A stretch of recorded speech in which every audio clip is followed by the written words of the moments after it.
नमस्कार बच्चों, स्वागत है आपका मेरे चैनल पाईएम परविंदर इंस्टीट्यूट ऑफ मैथमेटिक्स।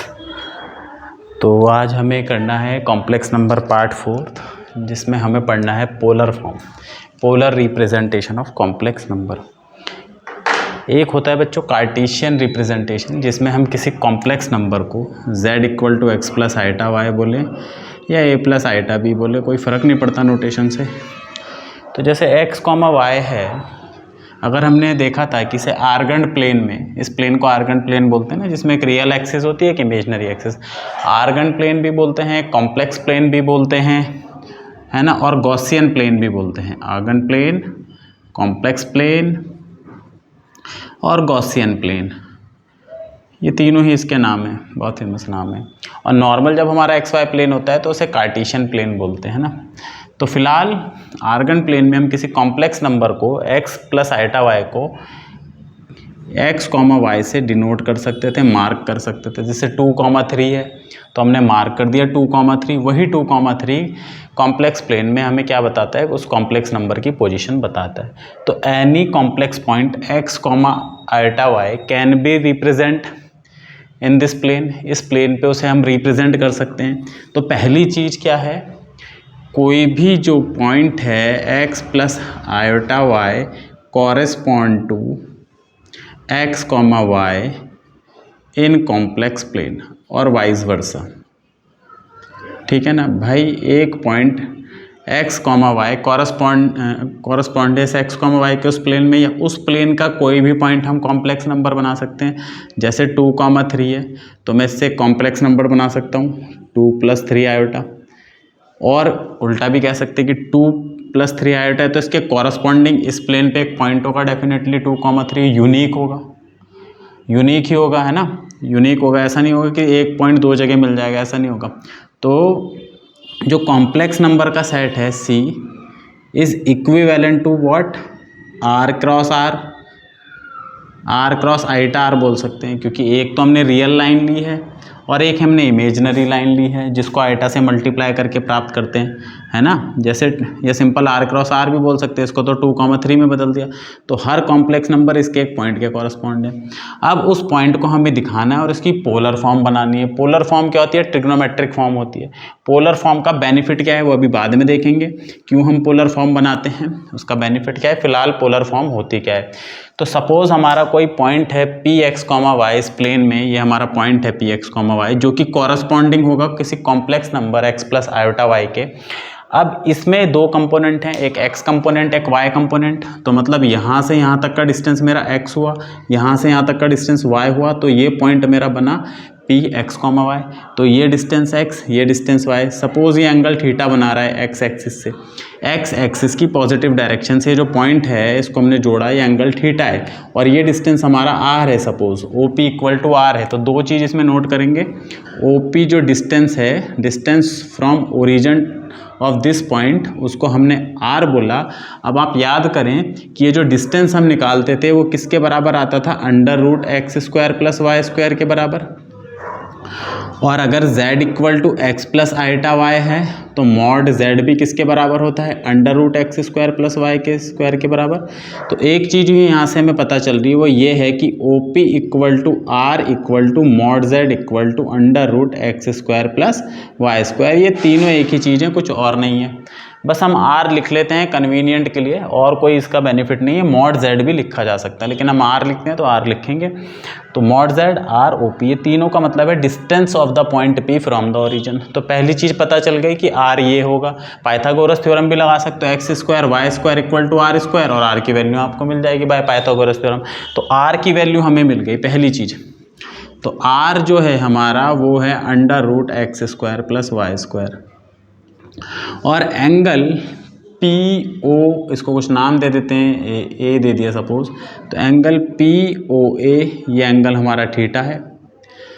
अब इस थीटा को निकालने के लिए हमें कुछ कैलकुलेशन करनी हो, कैसे करेंगे। इस राइट एंगल ट्राइंगल में अगर हम देखें OAP में, इसमें ये एंगल थीटा है, इसके सामने वाला परपेंडिकुलर और ये बेस, तो ये बेस हो गया और ये परपेंडिकुलर हो गया। अब हम साइन थीटा का फॉर्मूला लगाएंगे। तो साइन थीटा होता है परपेंडिकुलर अपॉन हाइपोटेनियस। तो परपेंडिकुलर तो हमारा y है और हाइपोटेनियस हमारा आर है। सिमिलरली कॉस थीटा होता है बेस अपॉन हाइपोटेनियस, बेस हमारा एक्स है और ये आर है। ये आर इधर चला जाएगा तो y is equal to R sine theta, तो y की वैल्यू मिल गई r और थीटा की टर्म में। सिमिलरली x की वैल्यू मिल जाएगी r कॉस थीटा, ठीक है, तो हमें x की वैल्यू मिल गई r और थीटा के टर्म में, y की वैल्यू मिल गई। देयरफॉर जो हमारा कॉम्प्लेक्स नंबर था z equal to x plus iota Y, अगर मैं x और y की वैल्यू उठा के यहाँ रख दूँ तो ये नंबर बन जाएगा z is equal to r of cos theta plus iota r of sine theta. Taking r common, r को अगर हम कॉमन ले लें तो हमें ये एक्सप्रेशन मिल जाएगा। And this expression of z is known as polar form of a complex number. इसको हम बोलते हैं polar form of a complex number, जो थीटा और r की टर्म में है। किसकी टर्म में है? थीटा और r के टर्म में। थीटा होता है बिल्कुल इनिशियल से रिलेटेड, इस पॉइंट से रिलेटेड। r होता है डिस्टेंस की, मतलब यहाँ से यहाँ एंड पॉइंट से रिलेटेड। थीटा होता है बच्चों इनिशियल पॉइंट से रिलेटेड, बिल्कुल इनिशियल में क्या है। r होता है फाइनल पॉइंट से रिलेटेड, कि कहाँ तक वो पॉइंट है लास्ट में, तभी वो डिस्टेंस उसी से होगा ना। डिस्टेंस क्या है? एंड पॉइंट तक का मीनिंग है। थीटा यही इनिशियल है। तो दो पोल की बात हो रही है। पोल होते हैं छोर, एक छोर दूसरा छोर, तो दो छोर के हिसाब से हम यहाँ पे निकाल रहे हैं, तो पोलर फॉर्म इसे हमने बोल दिया, ये इसकी पोलर फॉर्म है। तो x प्लस आइटा वाई को हम इस फॉर्म में रिप्रेजेंट कर सकते हैं। तो ये फॉर्मूला हो गया हमारा, जहाँ पर r का तो बहुत सिंपल है, r कैसे निकलेगा? r ऐसे निकलेगा। अब बात है थीटा की। अब थीटा निकालने के लिए अगर मैं x वाले को y वाले से डिवाइड कर दूं, मतलब y अपॉन एक्स कर दूं अगर मैं, तो y की वैल्यू r साइन थीटा और x की वैल्यू r कॉस थीटा। तो ये और ये कट गया, तो y अपॉन एक्स हमें एक वो मिला, क्या मिला? टैन थीटा, टैन थीटा मिला। तो हम यहाँ से थीटा निकाल सकते हैं, लेकिन वो थीटा भी ऐसे नहीं निकलेगा, क्योंकि हमें पता है अगर मैं टैन थीटा इक्वल टू 1 लिखूँ तो इसके बहुत सारे सॉल्यूशन आएंगे। कौन कौन से सॉल्यूशन आएंगे भाई? थीटा 45 भी आ सकता है और 180 प्लस 45 भी आ सकता है, 225 ऑल स्टूडेंट, हाँ, तो 180 प्लस 45 225 डिग्री भी आ सकता है, और भी आ सकते हैं ना। फर्स्ट क्वाड्रेंट में पॉजिटिव होता है, थर्ड में होता है, फिर उसमें होता है। तो सपोज हमारी टैन थीटा कुछ अगर एक इक्वेशन है, तो इसके कितने सॉल्यूशन होते हैं? इनफाइनाइट सॉल्यूशन होते हैं। कितने सॉल्यूशन होते हैं? इनफाइनाइट। मतलब ये पॉइंट यूनिक नहीं रह गया थीटा, तो यूनिकनेस के लिए हमें क्या करना पड़ेगा उसे भी देखेंगे। तो इसके इनफाइनाइट सॉल्यूशन है, इसे हमें यूनिक बनाना पड़ेगा, है ना। तो उसके लिए क्या करना है अभी देखते हैं। और r भी यूनिक हो सकता है। ऐसे बहुत सारे कॉम्प्लेक्स नंबर हो सकते हैं जिनका डिस्टेंस सेम हो, जिसका डिस्टेंस सेम हो, वो भी देखेंगे, कल भी मैंने बताया था। तो फिलहाल तो हमें ये फॉर्मूला पता चल गया कि पोलर फॉर्म में बदलना कैसे है। पोलर फॉर्म में बदलना है r cos theta plus iota sine theta. r तो हम निकाल लेंगे, थीटा के लिए हमें क्या याद रखना है उसे देखेंगे। तो थीटा निकालने के लिए बच्चों हम एक पहले लिखते हैं टैन अल्फा। टैन अल्फा आपको कैसे निकालना है? Mod y upon x. पहले आप नोट कर लें, फिर हम एक प्रॉब्लम से समझेंगे, बहुत आसान है। हम निकालेंगे टैन अल्फा, मतलब जो भी हमारी वैल्यू y और x की होगी हम उसे प्लस में कन्वर्ट कर लेंगे। क्या कर लेंगे? प्लस में कन्वर्ट कर लेंगे। उसके बाद क्या करना है आपको ये याद रखना है, theta equal to alpha first quadrant में, सेकंड क्वाड्रेंट में theta equal to pi minus alpha, pi का मतलब 180 से, थर्ड क्वाड्रेंट में अल्फा माइनस पाई, और फोर्थ क्वाड्रेंट में theta equal to minus alpha. ठीक है, ये चार चीज़ आपको याद रखनी है, मतलब एक ही चीज़ है, चार से रिलेटेड।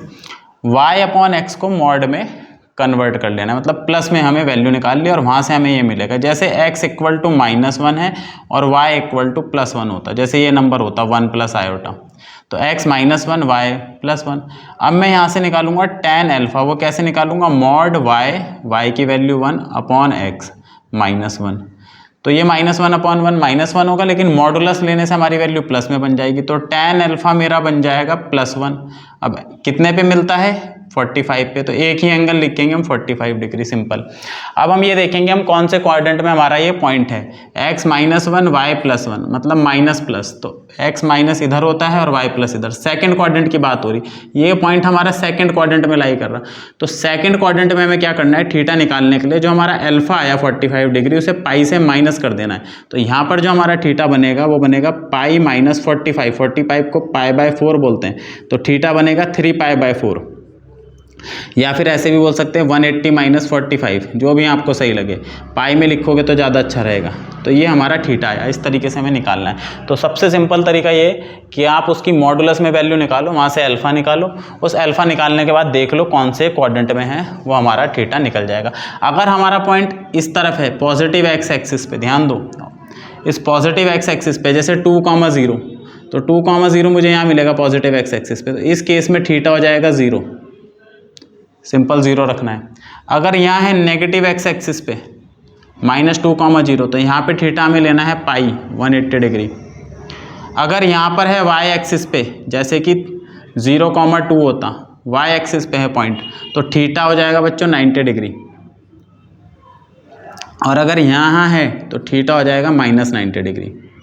ठीक है, देखो यहाँ पे तो 0 डिग्री होता है एंगल, तो थीटा 0, यहाँ से यहाँ घूमे तो 90 डिग्री 90, यहाँ से यहाँ है तो 180, तो अगर इस जगह पे हम तो 180 डिग्री हो गया। यहाँ पे आ गए तो या तो 270 डिग्री बोलो या -π/2, हम -π/2 बोलेंगे क्योंकि हमें एंगल -π से +π के बीच रखना है।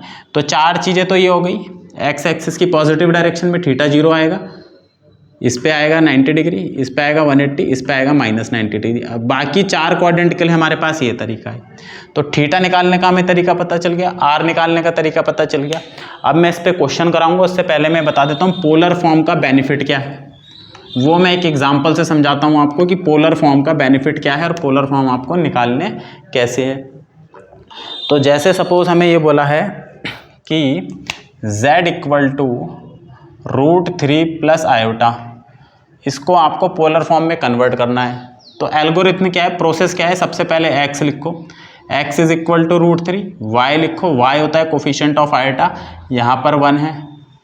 ठीक है, क्वाड्रेंट लिख लो, कौन से क्वाड्रेंट में मिलेगा है, फर्स्ट क्वाड्रेंट में मिलेगा, ये याद रखेंगे, हमारा पॉइंट फर्स्ट क्वाड्रेंट में है, फर्स्ट क्वाड्रेंट में है।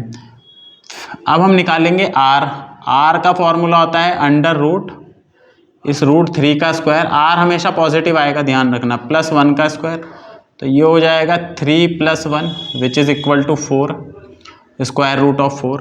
तो r आएगा बच्चों 2 यूनिट आया, r निकल गया। अब हम जाएंगे tan अल्फा पे, तो tan अल्फा होता है मॉडुलस ऑफ y/x, तो this implies that tan of alpha modulus of y, तो y √3 है, x 1 है, दोनों ही पॉजिटिव है, मॉड लगे ना लगे फर्क पड़ेगा नहीं, √3/1 1 हो जाएगा। और tan की वैल्यू √3 कब होती है, एक्यूट एंगल यहाँ से पिक करना है हमें, तो tan की वैल्यू √3 होती है 60 डिग्री पे, 60 लिख सकते हो और π/3 लिख सकते हो, जो भी। अब हम कौन से क्वाड्रेंट में है वो देख लेंगे। हम हैं फर्स्ट क्वाड्रेंट में, हमारा जो पॉइंट है ये फर्स्ट क्वाड्रेंट में, और जब फर्स्ट क्वाड्रेंट में होते हैं तो अल्फा और थीटा इक्वल होते हैं, कुछ करने की जरूरत नहीं है। तो this implies that theta = 60 degree, कारण है कि हम फर्स्ट क्वाड्रेंट में, थीटा मिल गया, आर मिल गया, तो इसका जो रिप्रेजेंटेशन हो जाएगा, therefore z = r time cos theta + i sin theta होता है। तो दिस गिव r हमारा 2 है, cos of 60 degree + i sin of 60 degree, तो ये इसका पोलर रिप्रेजेंटेशन है। अब पोलर रिप्रेजेंटेशन का बेनिफिट क्या है उसको मैं आपको समझाना चाहता हूँ। सपोज मुझे √3, अगर इस पॉइंट को मैं कार्टेशियन फॉर्म में रिप्रेजेंट करना चाहूँ, यहाँ पे √3,1, √3,1, तो 1 तो बहुत सिंपल है, 1 यूनिट मेरे को यहाँ मिलेगा y एक्सिस पे, लेकिन √3 जो है अगर आप स्केल से नाप के लिखोगे तो बना नहीं पाओगे, क्योंकि √3 की वैल्यू तो इरेशनल है, 2.71 एंड सो ऑन। कभी भी हम स्केल से परफेक्ट वैल्यू नाप नहीं सकते, हमें इस अप्रॉक्स वैल्यू लेनी पड़ेगी कि हमने यहाँ मान लिया √3,1 और पॉइंट यहाँ मार्क कर दिया, तो ये पॉइंट कभी भी परफेक्ट नहीं होगा। ठीक है, इसमें कुछ एरर होगा। अब पोलर फॉर्म का बेनिफिट देखते हैं। पोलर फॉर्म हमें बता रही है कि 2 रेडियस लेनी है और एंगल लेना है 60 डिग्री। तो आप 60 डिग्री का एंगल तो बना सकते हो, आपको पता है 60 डिग्री का एंगल कैसे बनाना है। तो 60 डिग्री का आपने एक एंगल बनाया और डिस्टेंस लिया कितना, √2 का भाई, वो सॉरी 2 का। तो 2 यूनिट डिस्टेंस तो बहुत सारे मिलेंगे, ये भी 2 यूनिट, ये भी 2 यूनिट, यहाँ भी 2 यूनिट, यहाँ भी बहुत सारे 2 यूनिट वाले मिलेंगे। लेकिन उसमें से केवल एक ही हमें ऐसा मिलेगा जो 60 डिग्री पे होगा एक्स एक्सिस से। एक ही पॉइंट तो मिलेगा जो 60 डिग्री पे होगा एक्स एक्सिस से। तो 60 डिग्री होना चाहिए और √2 होना चाहिए, मतलब उसका डिस्टेंस 2 यूनिट होना चाहिए। तो वो यहाँ कहीं मिलेगा और वो ज़्यादा एक्यूरेट होगा बजाय स्केल से बनाने के, क्योंकि हमने एंगल की हेल्प ली है। तो ये ज़्यादा एक्यूरेसी देता है कभी कभी हमें, जहाँ पर हमारे नंबर ऐसे आ जाते हैं कि हम उसमें मतलब रैशनल टाइप के नंबर हो, तो इसका ज़्यादा एक्यूरेसी हमें मिलती है। तो इसलिए हम पोलर फॉर्म कभी कभी यूज़ करते हैं। ऐसे बहुत सारे नंबर है जिसका डिस्टेंस सेम होगा ओरिजिन से, ये भी 2 यूनिट, ये भी 2 यूनिट। मैंने कल बताया था एक पूरे 2 रेडियस के सर्कल का बना दूं, अगर मैं इसका सर्कल 2 यूनिट ले लूँ ये, तो इस पर जितने भी पॉइंट हैं उनका डिस्टेंस 2 यूनिट है। लेकिन इसको यूनिक कौन बना रहा है, 2 यूनिट तो हो गया, यूनिक बना रहा है एंगल। एक ही पॉइंट ऐसा है जो 60 डिग्री बनाएगा, एक ही पॉइंट ऐसा है ना। एक ही पॉइंट ऐसा होगा जो मान लो -60 डिग्री पे होगा, एक ही पॉइंट ऐसा होगा जो 120 डिग्री पे होगा। तो ये दोनों चीज मिलके, एक तो ये और एक ये एंगल, ये दोनों चीज मिलके इसको यूनिकनेस दे देती है। 2 यूनिट के डिस्टेंस पे और 60 डिग्री पे एक ही पॉइंट होगा। हाँ, ऐसे कितने पॉइंट होंगे जिनका डिस्टेंस 2 यूनिट हो, ऐसे तो इनफाइनाइट पॉइंट होंगे, लेकिन 60 डिग्री ने इसको क्या कर दिया, यूनिक बना दिया। या ऐसे कितने पॉइंट होंगे जो 60 डिग्री पे होंगे, वो भी बहुत सारे होंगे। देखो भाई, ये भी 60 डिग्री पे, एक पॉइंट में यहाँ ले लूँ इसी लाइन पे, ये भी 60 डिग्री पे, यहाँ ले लूँ ये भी 60 डिग्री पे, यहाँ ले लूँ ये भी 60 डिग्री पे। तो कुल मिला के ना तो आर यूनिक है ना एंगल यूनिक है, मतलब आर भी इनफाइनाइट वैल्यू लेता है। ऐसे बहुत सारे पॉइंट हो सकते हैं जिसके लिए हमें सेम आर मिले, ऐसे बहुत सारे पॉइंट हो सकते हैं जिसके लिए हमें सेम एंगल मिले, लेकिन दोनों एक साथ मिले ऐसा यूनिक पॉइंट एक ही होगा। ऐसे 2 पॉइंट नहीं हो सकते, दोनों मिलके यूनिकनेस बना दे रहे। ठीक है, दोनों मिलके क्या बना दे रहे, यूनिकनेस। तो इस पे क्वेश्चन आता है कि हमें पोलर फॉर्म में कन्वर्ट करो। तो जब भी हमारा एंगल होता है, मैंने आपको तरीका बता दिया कैसे करना है, और एंगल जो होता है हमारा उसको हम बोलते हैं एम्पलीट्यूड ऑफ जेड। ये जो हम थीटा निकालते हैं, थीटा इज इक्वल टू, इसको बोलते हैं एम्पलीट्यूड ऑफ जेड या आर्ग्यूमेंट ऑफ जेड बोलते हैं, आर्ग्यूमेंट ऑफ जेड। इसकी बहुत सारी वैल्यू होती हैं, इसकी इनफाइनाइट वैल्यू होती है। कितनी वैल्यू ले सकता है, इनफाइनाइट वैल्यू ले सकता है, इनफाइनाइट वैल्यूज, इसकी इनफाइनाइट वैल्यू होती है। लेकिन उसमें से वो वैल्यू, जैसे मैंने ये बताया था कि भाई अगर मेरा tan थीटा 45 डिग्री आ गया तो मेरे को बहुत सारी वैल्यू मिलेगी। एक तो सॉरी tan थीटा अगर 1 आ रहा तो थीटा मेरे को बहुत सारे मिलेंगे, एक तो 45 मिलेगा, एक 135 मिलेगा, ऐसे जोड़ के फिर 2 पाई में जोड़ दो, ऐसे 360 में तो 405, ऐसे बहुत सारे मेरे को थीटा मिलते रहेंगे। इनफाइनाइट थीटा मतलब इनफाइनाइट वैल्यू मिलेगी, माइनस में भी मिल सकती है भाई, ठीक है। लेकिन वो वाली वैल्यू जो -180 से +180 के बीच में लाई करती है, दैट वैल्यू ऑफ थीटा, इन सब में से वो वैल्यू विच लाइज पाई से किसके बीच में, -पाई से, -180 से +180 के बीच में लाई करती है। -180 से किसके बीच में, +180 के बीच में लाई करती है, उसे बोलते हैं प्रिंसिपल आर्ग्यूमेंट। एक मिनट,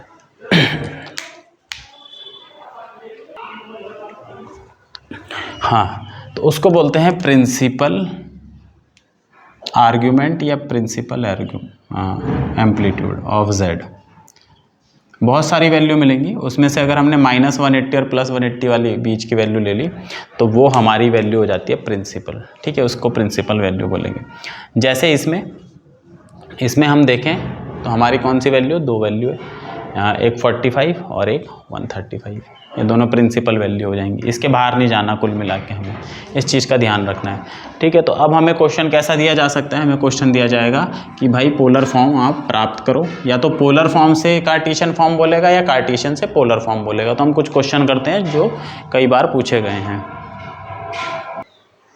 तो ये मैंने कुछ क्वेश्चन लिख रहे हैं पोलर फॉर्म में कन्वर्ट करने के लिए। इसमें हम सब कुछ एक साथ सीख लेंगे इस तरीके के क्वेश्चन से। आई होप कि इन्हीं में से कुछ पूछा जाएगा, इससे बाहर आपके एग्जाम में नहीं आएगा। ये जो क्वेश्चन है इसको हमें पोलर फॉर्म में बदलना है। तो पोलर फॉर्म में बदलना है तो पहले हमें इसे z equal to x plus iota y की फॉर्म में लाना पड़ेगा। उसको लाने के लिए इसको आप इसके कॉन्जुगेट से मल्टीप्लाई कर दें, मल्टीप्लाई डिवाइड, तो 1 प्लस आयोटा और 1 प्लस आयोटा।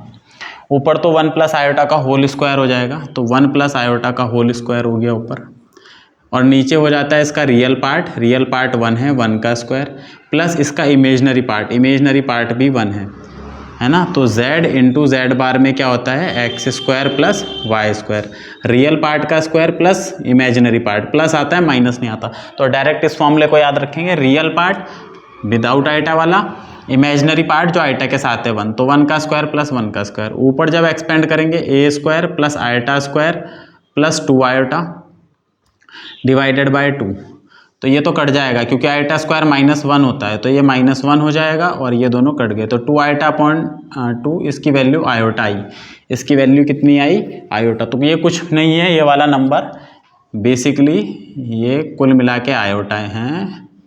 कॉम्प्लेक्स नंबर ऐसे होते हैं, अजीबोगरीब तरीके बिहेव करते हैं। किसी रियल नंबर में हमें ऐसे नहीं मिलेगा कि 1 प्लस ए अपॉन 1 माइनस ए मिल जाए, किसी पर्टिकुलर में तो मिल जाएगा लेकिन हर नंबर के लिए। लेकिन यहाँ देखो ये आयोटा आ गया है ना, तो कुल मिला के नंबर आयोटा है। तो अगर मैं इसके लिए बनाऊं, एक बार डायग्राम से भी समझते रहेंगे ना कि क्या चल रहा है। आयोटा कहाँ पे होता है, ये होता है 1 आयोटा 2 आयोटा, यहाँ पे हमारा आयोटा है, यही तो होता है आयोटा। इसका एंगल कितना है भाई, ये 90 डिग्री है ना। थीटा कितना है इसमें, 90 डिग्री है या π/2 है, तो सीधा ही लिख सकते हैं। और इसका मॉडुलस कितना होगा, इसका डिस्टेंस कितना है 1 यूनिट, तो इसमें r1 है, तो यहाँ से हमें दोनों चीज़ मिल गई। ये तो डायग्राम से दिख रहा है, वैसे निकाल लेते हैं। तो हमारा z इक्वल टू कितना हुआ, केवल आयोटा आया तो 0 प्लस आयोटा, प्योरली कैसा नंबर है, प्योरली इमेजनरी। जिसमें केवल आयोटा वाला पार्ट होता है उसे प्योरली इमेजनरी बोलते हैं, और जिसमें केवल रियल नंबर होता है, आयोटा नहीं होता, उसे प्योरली रियल बोलते हैं।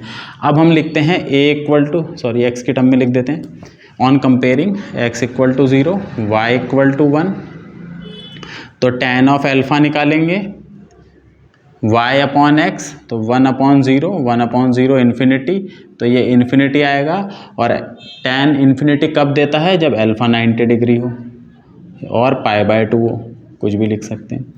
r कितना आएगा, यहाँ से r आता है √0 का स्क्वायर प्लस 1 का स्क्वायर, तो 1 आ जाएगा, दोनों चीज़ मिल गई। तो इसकी पोलर फॉर्म क्या बनी, z इक्वल टू r यानी कि 1 cos theta 90 degree plus iota sine theta sine 90 degree, तो ये इसकी पोलर फॉर्म है। ठीक है, तो कॉन्जुगेट भी हमें यहाँ से पता चल गया। अगर आपसे एम्पलीट्यूड पूछ लिया जाता है कि एम्पलीट्यूड बताओ, तो एम्पलीट्यूड या आर्ग्यूमेंट पूछ लिया जाता तो आप बोलोगे 90 डिग्री एम्पलीट्यूड। एम्पलीट्यूड कितना है, 90 डिग्री। अगर इसका मॉडुलस पूछ लिया जाए z, इसका मॉडुलस बताओ, तो इसका मॉडुलस यानी कि इसका मॉडुलस जो कि r के बराबर होता है तो 1। तो मॉडुलस भी आ गया, आर्गूमेंट भी आ गया, एम्पलीट्यूड भी आ गया है ना, पोलर फॉर्म भी आ गई। तो पोलर फॉर्म में कन्वर्ट करते करते हम और भी बहुत सारी चीज़ें जान लेते हैं। दूसरा वाला देखते हैं, दूसरा वाला थोड़ा सा अच्छा है देखने में। तो यहाँ से कंपेयर करेंगे तो x इक्वल टू -3√2 और y इक्वल टू 3√2 कंपेयर कर दिया। ठीक है, तो हम निकाल लेते हैं r का फॉर्मूला है √ पहले वाले का स्क्वायर, माइनस में भी होगा तो स्क्वायर होके प्लस बन जाएगा, प्लस दूसरे वाले का स्क्वायर। तो स्क्वायर करेंगे भाई, 3 का स्क्वायर 9 और √2 का स्क्वायर 2, तो 9 2 जा 18 हो जाएगा ये, और ये भी 18 हो जाएगा। तो 18 और 18 36, 36 आ जाएगा, और 36 का स्क्वायर रूट 6 होता है। तो r इक्वल टू 6, पहला काम डन। और ध्यान देंगे बार बार, यही हमारा मॉडुलस ऑफ z भी है, मॉडुलस ऑफ z यही होता है r के बराबर, है ना। अब निकालेंगे tan अल्फ़ा निकालने के लिए वही तरीका, modulus of y upon x। तो मॉडुलस ऑफ y तो ये है 3√2 डिवाइडेड बाय -3√2। तो मॉडुलस में हमें माइनस से फ़र्क नहीं पड़ता, लास्ट में प्लस बन जाएगा, कट गया 1 हो गया, तो इसका मॉडुलस 1 आएगा, माइनस नहीं आएगा। मॉडुलस हमेशा प्लस में लेना है, मॉडुलस प्लस में। तो tan अल्फा 1, तो अल्फा 1 कब होता है, tan की वैल्यू 1 कब होती है, कौन से डिग्री पे, तो हम यहाँ से कह सकते हैं alpha equal to 45 degree. Alpha निकल गया, थीटा निकालना है। तो इस पॉइंट को अगर हम पोलर में देखें कि हमें कहाँ मिलेगा ये पॉइंट, कौन से क्वाड्रेंट में मिलेगा, वैसे तो साइन से ही पता चल जाता है, मैं बार बार बना रहा हूँ थोड़ा ज्योमेट्री का आइडिया हो जाए। -3√2, तो -3√2 यहाँ मिलेगा एक्स एक्सिस पे, प्लस वाई का 3√2 यहाँ मिलेगा, तो ये हमारा पॉइंट बनेगा जेड ये वाला। ठीक है, कौन सा क्वाड्रेंट है, सेकंड क्वाड्रेंट। अल्फा कितना आया 45, तो सेकंड क्वाड्रेंट में क्या करना होता है थीटा निकालने के लिए, पाई माइनस अल्फा। 180 में से अल्फा को माइनस कर देंगे, तो 180 में से अल्फा को माइनस कर देंगे, because this point lie on a second quadrant, therefore theta is equal to 180 degree minus 45 degree which is equal to 35 degree, sorry 135 degree. तो अल्फा मिल गया, थीटा मिल गया। आर्ग्यूमेंट पूछता तो यही आर्ग्यूमेंट है, कुछ और नहीं है, और ज़्यादा आर्ग्यूमेंट नहीं करनी, इसी को आर्ग्यूमेंट बोलते हैं या एम्पलीट्यूड बोलते हैं। देयरफॉर जो इसकी पोलर फॉर्म बनेगी, आर टाइम, आर कितना आया था, आर 6 आया था, तो 6 time cos 135 degree plus iota sign 135 degree. ठीक है, तो ये देखो ये बन गया। इससे अगर हमें दिखाना हो तो बहुत आसान है भाई, 6 यूनिट का रेडियस बना के एक सर्कल बनाया, 135 डिग्री का एंगल बनाया, उसमें यूनिकनेस मिलेगा। इसमें थोड़ा एरर की संभावना है क्योंकि ये √2 है ना, तो कुछ भी ऐसी फालतू में नहीं पढ़ रहे हैं, सब चीज़ की ज़रूरत है। आपको कैसे इस्तेमाल करनी है आपके हाथ में बात है। 2 आयोटा, माइनस का 2 आयोटा, तो ये तो प्योरली इमेजनरी नंबर है ना, और ये होगा कहाँ पर, ये नीचे की तरफ होगा, यहाँ पे -1 आयोटा -2 आयोटा ये। तो इसका डिस्टेंस कितना हुआ, 2 यूनिट का डिस्टेंस हो, यहाँ से दिख रहा है r इक्वल टू 2 यूनिट आने वाला है डिस्टेंस, है ना, मॉडुलस जो होगा 2 यूनिट, और कितने डिग्री का एंगल बनेगा, -90 डिग्री का एंगल बनेगा भाई। 270 नहीं लिखना है क्योंकि 180 से बाहर नहीं जाना हमें, -90 डिग्री का एंटी क्लॉकवाइज घुमा दिया, वही हम यहाँ से निकालेंगे। तो इसे कंपेयर करेंगे x प्लस आयोटा वाई से, तो भाई x जो है वो 0 है और y जो है वो -2 है ऑन कंपेयरिंग। तो r जो आ जाएगा √0 का स्क्वायर प्लस -2 का स्क्वायर, -2 का स्क्वायर प्लस 4 हो जाएगा, जो कि 2 यूनिट आ जाएगा, 2 यूनिट। वैसे mod of a square mod a होता है, लेकिन उसमें हम जब डिस्टेंस निकाल रहे हैं तो प्लस की वैल्यू लेते हैं, माइनस की वैल्यू नहीं लेते, तो प्लस का 2 आ गया। अब प्लस का 2 आ गया तो अब हमारा काम दूसरा क्या है, आर निकालने के बाद, इसी को मॉड जेड बोलते हैं, बार बार मैं कह रहा हूँ। अब हमें निकालना है tan अल्फा, तो tan अल्फा बेसिकली क्या होता है, मॉड वाई, मतलब कि -2/0। तो ये 2/0 इन्फिनिटी आएगा मॉड से बाहर आने के बाद। अगर ये केवल -2/0 होता तो ये -इन्फिनिटी आता, ध्यान दें, लेकिन क्योंकि मॉडुलस है तो +इन्फिनिटी हो जाएगा। अब इन्फिनिटी हो गया तो कब होती है इन्फिनिटी वैल्यू, 90 डिग्री पे। लेकिन हमारा पॉइंट है कहाँ पर, मैंने बताया था जब हमारा पॉइंट यहाँ पर होगा, इस पर होगा, तो हमारा थीटा कितना बन जाएगा, -90 डिग्री। ये मैंने चारों एंगल बताए हैं। जब पॉजिटिव डायरेक्शन में यहाँ पर है पॉइंट एक्स एक्सिस पे तो 0 डिग्री, जब यहाँ पर है तो 180 डिग्री, पाई अगर यहाँ पर है तो 90 डिग्री, π/2 यहाँ पर है तो -90 डिग्री। तो हमारी जो पोलर फॉर्म बन जाएगी, r कितना आया था 2 cos -90 degree plus iota sign -90 degree, तो ये इसकी पोलर फॉर्म बन गई। आप 4th वाला क्वेश्चन ट्राई करें वीडियो पॉज करके, और फिर फटाफट मिला लें, चेक कर लें कि आपने सही करा है कि नहीं करा है। तो 4th वाला देखते हैं, इसको भी हमें स्टैंडर्ड फॉर्म में लाना पड़ेगा। तो 1 + 2 आयोटा अपॉन 1 - 3 आयोटा, इसको इसके कॉन्जुगेट से मल्टीप्लाई कर देंगे। तो ऊपर तो हमें मल्टीप्लाई करना पड़ेगा, 1 × 1 1। अच्छा, इसका भी मैंने तरीका बताया था भाई, ये कैसे करते हैं मल्टीप्लाई, आप लोग यार लिखते नहीं हो, है ना। ये शॉर्ट ट्रिक्स जो रहती हैं बहुत टाइम बचाती है और आपको थोड़ा स्मार्ट भी बनाती हैं। जब दोनों को प्रोडक्ट करना है तो x1 x2 real into real minus y1 y2 iota वाले पार्ट माइनस में प्लस आयोटा x1 y2 और प्लस y1 x2, ये तरीका मैंने बताया था। देखो, real into real minus imaginary into imaginary, फिर प्लस आयोटा रियल इसका इमेजनरी प्लस इसका इमेजनरी इसका रियल। ठीक है, वही चीज़ हम यहाँ लगा देंगे सीधा सीधा, बार बार इतना टाइम नहीं है प्लस माइनस करें। ठीक है, आप थोड़ा सा इसमें कैलकुलेशन में दिक्कत भी कम होती है। रियल इंटू रियल 1 × 1 -2 × 3 6, केवल हमें पार्ट यूज़ करना है, आयोटा का यूज़ नहीं करना है इसमें। 1 इंटू 1 2 इंटू 3, बीच में यहाँ माइनस आएगा, प्लस आयोटा इसका रियल इसके साथ, तो 1 इंटू 3 3, और यहाँ प्लस आता है, यहाँ बीच में माइनस यहाँ प्लस, और 2 इंटू 1 2। तो देखो इसमें सिंप्लीफिकेशन बहुत कम पड़ी हमें, कैलकुलेशन की ज़रूरत है ना, कैलकुलेशन की ज़रूरत बहुत कम पड़ी है।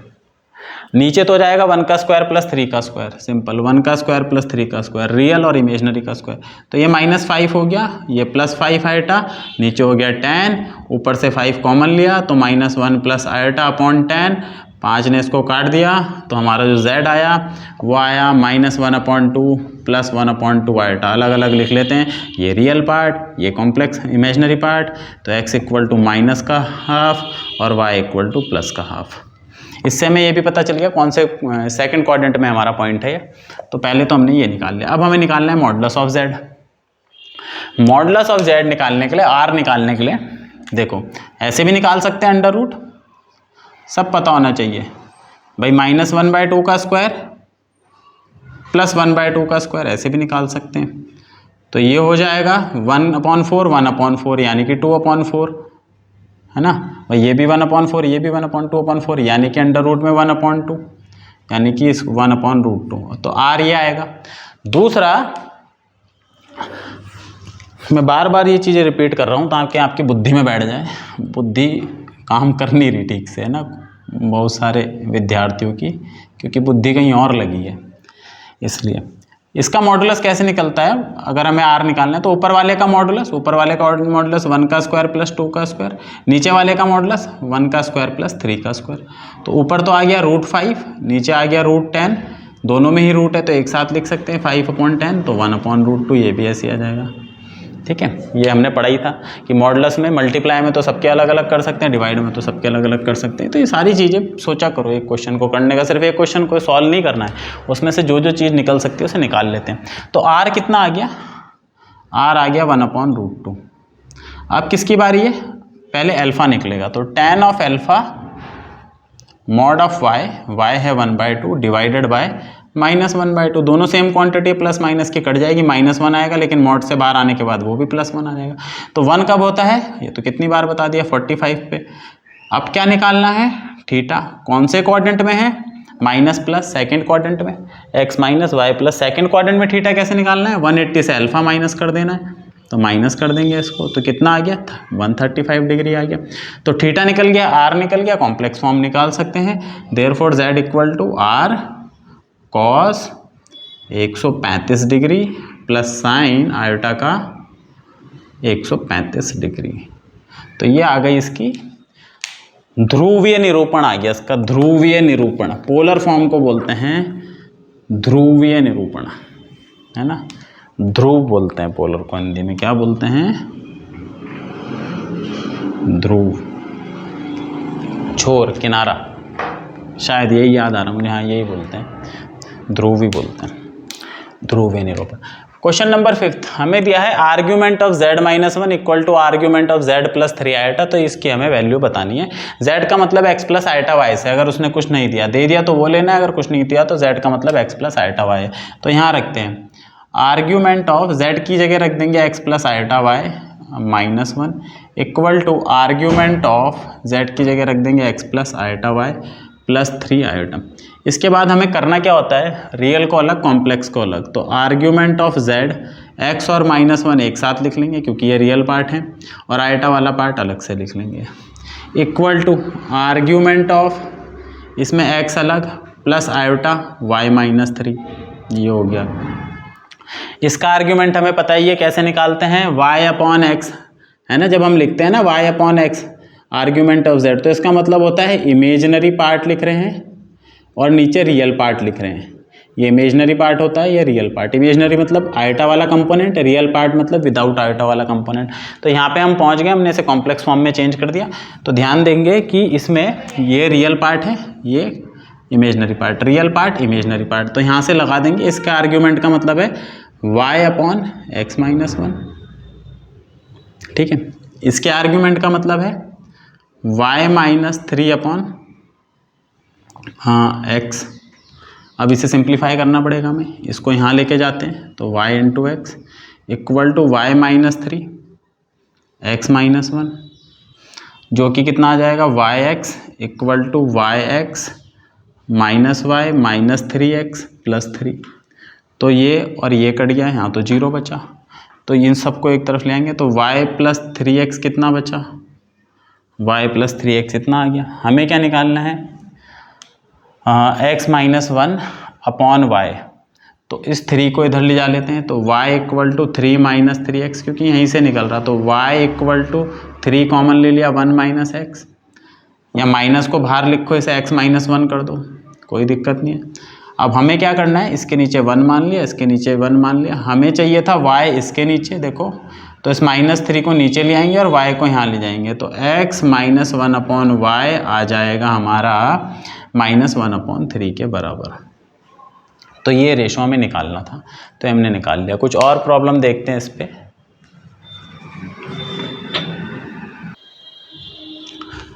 बच्चों इसमें एक मिस्टेक होगी, यहाँ पे ये मैंने y-3 लिख दिया, सॉरी, यहाँ पे y+3 होगा, तो यहाँ पे y+3 हो जाएगा, यहाँ पे y+3 हो जाएगा, तो ये yx हो जाएगा, ये -y हो जाएगा, ये +3x हो जाएगा, ठीक है, और ये 3, तो बाकी सब ठीक है, ये कट गया, ये -y होगा, ये -y होगा। तो इसमें अब हमें क्या करना है, मैं इस x वाली टर्म को इधर ले आता हूँ, नहीं ये ठीक है, -y इक्वल टू -3 कॉमन ले लेंगे तो x माइनस 1 बनेगा, -3 कॉमन लिया तो ये प्लस का, ये माइनस का, माइनस माइनस कट गया, इसको इसके नीचे ले आओ, y upon x minus 1 equal to 3 upon 1, reciprocal कर देंगे तो आंसर प्लस का आएगा, माइनस का नहीं आएगा, ये मैंने गलत कर दिया था। तो मैं कुछ और प्रॉब्लम लिखता हूँ।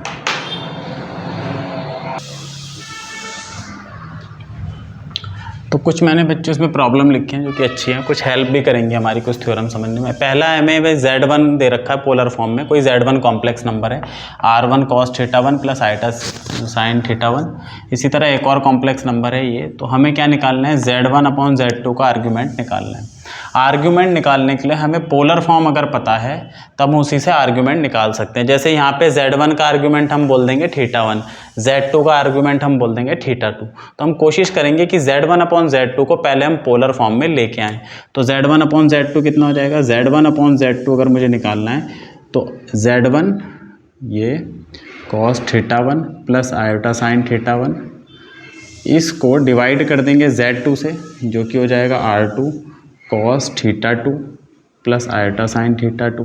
बाकी वैसे ही करना है, नीचे वाले नंबर के कॉन्जुगेट से, कॉम्प्लेक्स पार्ट के, इसके कॉन्जुगेट से मल्टीप्लाई डिवाइड कर देंगे, तो ये हो जाएगा cos θ2 माइनस आयोटा साइन θ2, इससे मल्टीप्लाई डिवाइड कर देंगे cos θ2 माइनस आयोटा साइन θ2, इससे हमने इसे मल्टीप्लाई डिवाइड कर दिया। अब ये तो R1 अपॉन R2 रहेगा, इससे कोई फ़र्क नहीं पड़ेगा क्योंकि ये तो नंबर है। इधर चलते हैं, देखो x1 plus iota y1 x2 minus iota y2। अब मैंने वो जो तरीका बताया था रियल इंटू रियल, इसको जब मल्टीप्लाई करेंगे तो रियल ये θ1 है, ये θ2 है, दोनों अलग हैं। अगर ये भी θ1 होता तो ये स्क्वायर हो जाता है, इसका स्क्वायर प्लस इसका स्क्वायर, तो ऊपर मल्टीप्लाई होगा रियल इंटू रियल, तो ये मल्टीप्लाई हो जाएगा cos θ1 इंटू cos θ2, फिर माइनस आता है real into real minus imaginary into imaginary, ये वाला इंटू ये वाला, ये माइनस का साइन इसके साथ रहेगा, तो साइन θ1 और माइनस का साइन θ2, और एक माइनस यहाँ खुद है, तो ये प्लस का साइन θ1 और साइन θ2 हो जाएगा। अभी जो मैंने आपको तरीका बताया था उससे, तो ये तो रियल पार्ट देता है प्लस आयोटा, ठीक है, यहाँ पे तो प्लस आता है x1 y1 x1 x2 minus y1 y2, और फिर क्या आता है इसका रियल इसका इमेजनरी, मतलब cos θ1 किससे मल्टीप्लाई हो जाएगा, माइनस साइन θ2 से, तो cos θ1 माइनस साइन θ2 से मल्टीप्लाई हो गया तो माइनस यहाँ आ जाएगा। आप सिंप्लीफाई भी कर सकते हो एक एक करके, और आइटा कॉमन लेके यही आएगा, इसका रियल इसके इमेजनरी से और इसका इमेजनरी इसके रियल से, साइन θ1 cos θ2, और बीच में प्लस आता है साइन θ1 और cos θ2, ठीक है, ये हो गया। और डिवाइड में क्या आएगा, डिवाइड में आएगा, देखो a plus iota b a minus iota b, ये दोनों एक दूसरे के कॉन्जुगेट है, और कॉन्जुगेट है तो सीधा सीधा पहले का स्क्वायर रियल का स्क्वायर प्लस इमेजनरी का स्क्वायर हो जाएगा। अब ये आइडेंटिटी होती है, cos square theta plus sine square theta हमेशा 1 होता है, तो इसे तो लिखने की ज़रूरत है नहीं, 1 लिया जाएगा भाई, सिंपली 1 आ गया ये। तो हमें Z1/Z2 कितना मिला, हमें Z1/Z2 मिला R1/R2। अब यहाँ पे देखो आइडेंटिटी लगाओ, cos A cos B plus sign A sine B, तो एक इसका फॉर्मूला होता है sign A cos B plus cos A sine B होता है साइन ए प्लस बी का, sorry cos A cos B plus sign A sine B, cos A minus B का, cos A minus B का formula होता है ये। और ये sign A cos B minus cos A sine B, तो ये हमारा है बच्चों साइन ए माइनस बी का, साइन ए माइनस बी। अब यहाँ देखो ये जो फॉर्म आई, ये एक नंबर है भाई, ये तो रियल नंबर होता है ना, आर क्या होता है, डिस्टेंस होता है, ये भी डिस्टेंस है, तो दोनों को डिवाइड करेंगे तो एक नया नंबर मिल जाएगा। तो हमें यहाँ से ये पता चला Z1/Z2, इसको मैं R मान लेता हूँ, और ये एक एंगल आएगा, इसको मैं थीटा मान लेता हूँ। तो ये जो हमारा फॉर्म है Z1/Z2, ये इस फॉर्म में आ गया, जिसके लिए R तो ये है, डिस्टेंस तो ये है ओरिजिन से, और जिसका एंगल ये है ना, इस नंबर का ये कॉम्प्लेक्स नंबर बना, जिसको हमने इस फॉर्म में लिख दिया। इस फॉर्म में हम इसे लिख पाए, जहाँ पर R क्या है, R1/R2, इन दोनों का रेशो, और थीटा क्या है, θ1 माइनस θ2, है ना। तो अब हम यहाँ से बोल सकते हैं कि इस कॉम्प्लेक्स नंबर का जो आर्ग्यूमेंट है, क्योंकि हमें तो आर्ग्यूमेंट ही बताना था, और आर्ग्यूमेंट होता है जो एंगल आता है पोलर फॉर्म में, तो इसका आर्ग्यूमेंट θ1 माइनस θ2 होगा। तो यहाँ से हमें क्या एक इन्फॉर्मेशन मिली कि अगर हमारे पास दो नंबर हैं Z1 और Z2, और इसकी भी पोलर फॉर्म पता है, इसकी भी पोलर फॉर्म पता है, तो जो नए नंबर का जो R आएगा वो आपको कैसे निकाल लेना है, इसको इससे डिवाइड कर देना है, और उसका जो आर्ग्यूमेंट आएगा वो क्या कर देना है, θ1 माइनस θ2 कर देना है ना। जैसे मैं एग्जाम्पल से अब आपको बताता हूँ कि इसका क्या बेनिफिट है। जैसे हमें एक नंबर दे दिया जाए 2 cos 60 degree plus iota sign 60 degree, ठीक है। और एक और नंबर दे दिया जाए Z3, कुछ भी हो जाए, मान लो cos 45 degree plus iota sign 45 degree, और हमसे ये पूछ लिया जाए Z1/Z2 बताओ आप क्या आएगा पोलर फॉर्म में। तो अब एक तो ये तरीका है भाई Z1/Z2 की पूरी की वैल्यू निकालनी है। सिंपल तरीका ये है, 2 को डिवाइड कर दो 3 से, cos 60 में से 45 माइनस कर दो 15 degree plus iota sign 15 degree. तो ये हमें एक रिजल्ट दे रहा है बहुत इंपॉर्टेंट, ठीक है, कि हम दो नंबर को जब डिवाइड करेंगे तो कैसे हम एक नया नंबर जनरेट कर सकते हैं तुरंत, अगर हम उन दोनों नंबर की इन्फॉर्मेशन है। यही काम हमें मल्टीप्लाई में करना है। मल्टीप्लाई में देखते हैं क्या होगा, तो हम निकालते हैं Z1 इंटू Z2। मैं सीधा Z1 और Z2 को मल्टीप्लाई करता हूँ, तो R1, ये देखो इस नंबर को इस पूरे नंबर से मल्टीप्लाई करना है, तो R1 तो R2 से मल्टीप्लाई हो जाएगा, लिख देते हैं, क्योंकि कुछ बहुत होशियार बालक भी होते हैं जिन्हें समझ नहीं आती बात।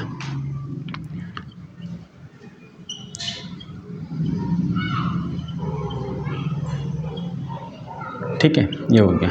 बुरी तो नहीं लगती भाई मेरी बात, नहीं लगती हो तो बेशरम हो, लगती है तो अच्छी बात है, बुरी लगती है तो जाके पढ़ोगे कम से कम, है ना, नहीं लगती तो आने के बाद भी फिर दिक्कत है। ये देखो 1 2 3 4 टर्म मल्टीप्लाई हो रही है, ABCD ऐसे देखें तो कैसे भी लिख सकते हैं, इन दोनों को एक साथ लिख लिया और इन दोनों को एक साथ लिख लिया, मल्टीप्लाई में फ़र्क क्या पड़ता है। तो R1 फिर ये दूसरी टर्म, फिर R2 फिर ये चौथी टर्म, तो R1 और R2 को एक साथ लिख लिया, R1 और R2, और ये दोनों मल्टीप्लाई हो जाएंगे। इसको यहाँ हटा के मैंने यहाँ लिख दिया मल्टीप्लाई। अब ये दोनों मल्टीप्लाई होंगे, ये कैसे होंगे, x1 x2 cos θ1 cos θ2। अगर बार बार हम वैसे खोलने में बैठेंगे ना तो दिक्कत हो जाएगी, है ना। This into this minus this into this, sine θ1 sine θ2 minus आता है यहाँ पे, प्लस आयोटा, इसका रियल इसका इमेजिनरी, तो कॉस और साइन, तो ध्यान रखेंगे cos θ1 है साइन θ2 है, प्लस इसका इमेजिनरी इसका real, sine θ1 cos θ2 sine θ1 cos θ2, 2-3 बार कर लो तो याद भी हो जाता है। तो Z1 और Z2 ये कितना आ गया, R1 R2। अब इसे देख लेते हैं, cos A cos B minus sine A sine B, अरे ये तो फॉर्मूला है cos A प्लस B का, plus iota sine A cos B plus cos A sine B, तो ये भी साइन A प्लस B का फॉर्मूला है, दोनों सेम आ गए, बहुत बढ़िया हो गया। तो इस नए नंबर का जो r होगा वो प्रोडक्ट करके मिल जाएगा, और इसका जो आर्ग्यूमेंट है Z1 Z2 का प्रोडक्ट में वो है θ1 θ2। तो हमने यहाँ पे क्या सीखा, अगर दो नंबर को डिवाइड करेंगे तो उनका जो r बनेगा वो उनके R1/R2 होगा, और जो उनका आर्ग्यूमेंट होगा वो θ1 माइनस θ2 हो जाएगा। अगर मल्टीप्लाई करेंगे तो जो r बनेगा वो R1/R2 हो जाएगा सीधा सीधा, और उनका आर्ग्यूमेंट क्या हो जाएगा θ1 प्लस θ2। जैसे मैंने पिछले क्वेश्चन में 15 डिग्री आया था, इसमें उसे जोड़ देंगे तो 135 आ जाएगा, नहीं 45 और 60 105 आ जाएगा। तो ये हमें बहुत इंपॉर्टेंट रिजल्ट बता रहा है। ठीक है, आगे चलते हैं क्वेश्चन नंबर 2 पे। एक ही हमें प्रॉब्लम दी हुई Z1 का बार यानी कि कॉन्जुगेट प्लस आइटा, और Z2 पे बार है ये 0 दे रखा, और ये दो कंडीशन दे रखी, एक ये वाली दे रखी कि ये 180 के बराबर है। तो आर्ग्यूमेंट ऑफ Z1 बताना है। तो हमें दिया है Z1 का conjugate plus iota time Z2 का कॉन्जुगेट इज इक्वल टू 0। मैं इसको उधर लेके चला जाता हूँ, Z1 equal to minus of iota Z2 का कॉन्जुगेट, ये हो जाएगा। Taking conjugate both the side, इधर भी कॉन्जुगेट ले लो और इधर भी पूरे पे कॉन्जुगेट ले लो, दोनों पे ले लेते हैं। तो कॉन्जुगेट का कॉन्जुगेट आएगा तो Z1, यहाँ पे कॉन्जुगेट कैसे खुलेगा, ये दोनों पे आ जाता है, आइटा पे आ जाएगा, और Z2 पे पहले से कॉन्जुगेट था, इस पे भी आ जाएगा। हमारे पास रिजल्ट है Z1 और Z2 का कॉन्जुगेट होता है Z1 का कॉन्जुगेट इंटू Z2 का कॉन्जुगेट, अलग अलग चला जाता है। तो ये पहला नंबर इस पे आ गया कॉन्जुगेट, और इस पे आ गया, दोनों साइड कॉन्जुगेट ले लिया। कॉन्जुगेट इसलिए ले लिया कि हमें एक इक्वेशन मिल सके। ठीक है, तो ये हो गया। कॉन्जुगेट निकालते कैसे हैं, किसी नंबर का आइटा को माइनस आइटा से रिप्लेस कर देते हैं, ऐसे निकलता है ना कॉन्जुगेट। ए प्लस आइटा बी का कॉन्जुगेट निकालना है तो इसको ए माइनस आइटा बी कर देते हैं। तो आइटा माइनस आइटा का कॉन्जुगेट निकालना है तो प्लस आइटा हो जाएगा भैया, ये हटा तो ये माइनस हो गया, ऑलरेडी माइनस है, और कॉन्जुगेट का कॉन्जुगेट ये होता है। तो यहाँ से हमें ये मिल गया Z1 इक्वल टू इतना मिल रहा। अभी मैं क्या करूँगा, इस आइटा को हटा के यहाँ लाऊंगा डिवाइड में, तो यहाँ से बोल सकता हूँ Z2 इक्वल टू 1/आइटा Z1। अब 1/आयोटा होता है माइनस आयोटा, 50 बार बोल चुका हूँ, और 1/आयोटा क्यों होता है, हाँ आयोटा। कैसा आएगा, इसे कॉन्जुगेट से मल्टीप्लाई डिवाइड कर लो आयोटा से, इतनी बार बता दिया। तो ऊपर तो आयोटा बन गया, नीचे आयोटा स्क्वायर बन गया, जो कि माइनस आयोटा आ जाएगा। ठीक है, तो 1/आयोटा माइनस आयोटा होता है भाई, 1/आयोटा होता है माइनस आयोटा इंटू Z1। अब मैं आर्ग्यूमेंट लेता हूँ दोनों तरफ, क्योंकि ये दोनों नंबर बराबर हैं, तो इसका आर्ग्यूमेंट हो जाएगा माइनस आयोटा इंटू Z1 का आर्ग्यूमेंट। और अभी हमने एक प्रॉपर्टी पढ़ी थी कि argument of Z1 into Z2 कितना आता है, वो आता है पहले वाले का आर्ग्यूमेंट θ1 पहले का आर्ग्यूमेंट प्लस दूसरे का आर्ग्यूमेंट। यही पढ़ा था ना जब प्रोडक्ट में करा था, तो θ1 प्लस θ2 आया था ना नेट आर्ग्यूमेंट। तो θ1 पहले का आर्ग्यूमेंट था, θ2 दूसरे का, प्रोडक्ट में दोनों के आर्ग्यूमेंट ऐड हो जाते हैं, डिवीजन में सब्ट्रैक्ट हो जाते हैं। तो ये दो नंबर है, एक नंबर ये और एक नंबर ये। तो आर्ग्यूमेंट ऑफ Z2 कितना हो गया हमारा, आर्ग्यूमेंट ऑफ माइनस आयोटा कि माइनस आयोटा का कितना डिग्री एंगल बनेगा, और प्लस आर्ग्यूमेंट ऑफ Z1। अब माइनस आयोटा का आर्ग्यूमेंट भाई माइनस 90 डिग्री होता है। अगर मैं यहाँ पे माइनस आयोटा बनाऊँ तो देखो कहाँ मिलेगा माइनस आयोटा, और अभी हमने निकाला यहाँ मिलेगा माइनस आयोटा। इसका आर्ग्यूमेंट कितना है, माइनस 90 डिग्री, माइनस π/2 भी बोल सकते हैं। प्लस आयोटा का 90 डिग्री होता है। ठीक है ना, प्योरली इमेजिनरी नंबर का, जितने भी प्योरली इमेजिनरी नेगेटिव हैं उनका माइनस 90, जैसे कि -2 आइटा का भी 90, सब यहाँ मिलेंगे। वो प्योरली पॉजिटिव इमेजिनरी का +90, प्योरली पॉजिटिव रियल का 0, प्योरली नेगेटिव रियल का π180। ये सब ये होता है। अभी बता दिया, कई बार बता दिया, थक गया मैं बता के। खैर, तो इसका आर्ग्यूमेंट हो जाएगा -90। तो यहाँ से हमें एक इक्वेशन मिल गई, argument of Z2 is equal to से -π/2 लिखेंगे, क्योंकि मैं पाई में ही लिखता हूँ, आर्ग्यूमेंट ऑफ Z1 इसका बेनिफिट है। तो ये एक इक्वेशन मिल गई, इस इक्वेशन का भी प्रयोग करेंगे। इस तरीके से हम यहाँ तक पहुँचे। तो argument of Z2 is equal to -π/2 plus argument of Z1, equation number 1 मान लेते हैं सपोज। अब दूसरी कंडीशन उसने क्या दी है, argument of Z1 into Z2 equal to pi, और हमें पता है दो का जब प्रोडक्ट होता है उसका आर्ग्यूमेंट हो जाएगा argument of Z1 plus argument of Z2 equal to pi. ये दे रखा मतलब बेसिकली उसने। तो यहाँ से अगर मैं आर्ग्यूमेंट ऑफ Z2 की वैल्यू निकालूँ, क्योंकि मुझे Z1 की वैल्यू निकालनी है, तो मैं Z2 की वैल्यू निकाल लूँ तो उधर जाके माइनस हो जाएगा, तो ये हो जाएगा minus of argument of Z1, या आर्ग्यूमेंट ऑफ Z2 की वैल्यू आ गई। इसको यहाँ सब्स्टिट्यूट कर देंगे, ठीक है। एक इक्वेशन इससे निकाली, एक इससे निकाली, तो यहाँ रख देंगे pi minus argument of Z1 equal to minus pi by 2 plus argument of Z1। ये दोनों आर्ग्यूमेंट वाली जो टर्म है, इन आर्ग्यूमेंट को, इनके आर्ग्यूमेंट को एक तरफ करते हैं वरना ज़्यादा आर्ग्यूमेंट हो जाएगा, और इसे इधर ले आते हैं। तो भाई ये हो जाएगा pi plus pi by 2 equal to 2 time of argument of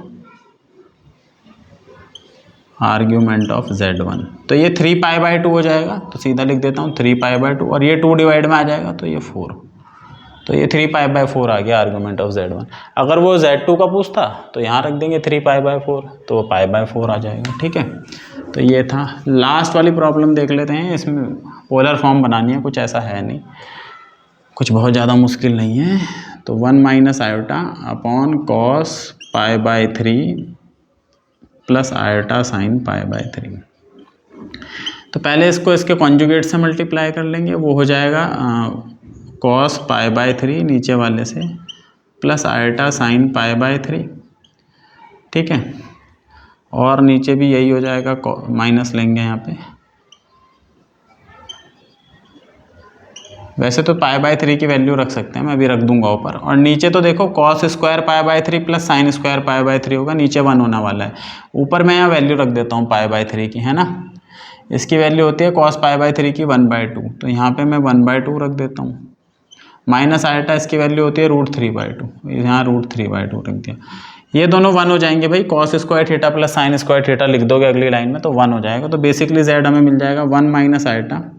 इसमें देखो 1/2 दोनों में कॉमन है, तो इसे ऐसे लिख सकते हैं, 2 को नीचे लिख लेते हैं, वो जो 2 आएगा नीचे लिख ले, और ये वैल्यू 1 होने वाली है। अब इसे वैसे ही मल्टीप्लाई करेंगे जैसे मैं करता हूँ, 1/2 ये वाला बाहर लिख के, क्या 1 को 1 से माइनस, इसका जो इमेजनरी है वो 1 है और इसका इमेजनरी √3, इसका इमेजनरी -1 और ये -√3, साइन का भी ध्यान रखते हैं। तो -1 माइनस √3 प्लस √3 हो जाएगा, और बीच में माइनस रहता है तो ये ऐसे हो जाएगा, प्लस आयोटा इसका रियल इसके इमेजनरी से जो कि माइनस का √3, तो 1 इंटू माइनस √3 माइनस √3, प्लस इसका रियल इससे, है ना, तो 1 इंटू -1, तो ये -1 ही रहेगा, नीचे तो 2 चल ही रहा है। तो 1/2, ध्यान से देखेंगे, 1 माइनस √3, इससे माइनस कॉमन ले लेंगे, आयोटा 1 प्लस √3, ये हो गया, ठीक है। तो अभी तो ये Z आया। अब हम इसे कंपेयर करेंगे X और Y से, फिर हम इसमें वो निकालेंगे, क्या बोलते हैं, इसकी पोलर फॉर्म निकालेंगे। दूसरा तरीका ये भी था कि हम इसे Z1 मान लें, इसे Z2 मान लें, इसका आर्ग्यूमेंट तो है ही सिंपल, Z1 मान लें और वहाँ से पोलर फॉर्म निकाल दें, है ना। यहाँ से तो हम, अब देखो X आ गया, देखो इसमें कितनी मुश्किल हमें पड़ रही है।